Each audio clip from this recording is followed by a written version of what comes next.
அமெரிக்காவில் இருக்கீங்களா?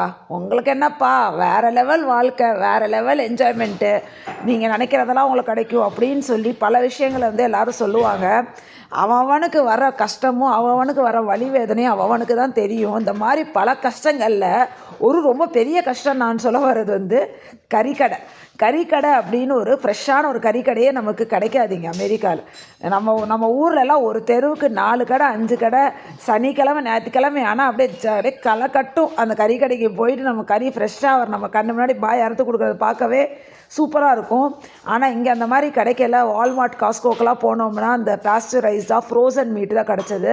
ஸோ ரொம்ப நாள் தேடினதுக்கப்புறம் இந்த ஒயாசிஸ் மார்க்கெட் அப்படின்ற ஒரு இடம் எங்களுக்கு கிடச்சிது.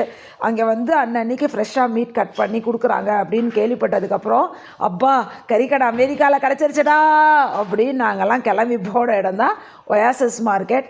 இங்கே நாங்கள் நிஜமாகவே கண்முன்னே பார்த்தோம். அங்கே வந்து மீட்டெல்லாம் வந்து உள்ளே வந்து ஒரு கிளாஸ் டோர் மாதிரி தெரியுது. அதுக்கு பின்னாடி வந்து 1 பாய் 2 பாய் இல்லை, பல பாய்கள் ஒரே நேரத்தில் பல மீட்டை கட் பண்ணி பக்காவாக நீட்டாக க்ளீனாக பேக் பண்ணி நமக்கு வச்சிடுறாங்க.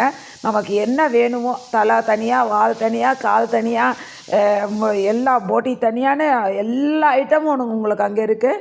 ஸோ இதில் வந்து உங்களுக்கு ஸ்டோரேஜ் பீரியட் வந்து ஷெல்ஃப் லைஃப் பண்ணி 1 or 2 days தான். மற்ற கடைகள்லாம் வந்து 15-20 நாள் இருக்கும். So no preservatives added. ஃபைனலாக எங்களுக்கு கறி கடை கிடச்சிருச்சு.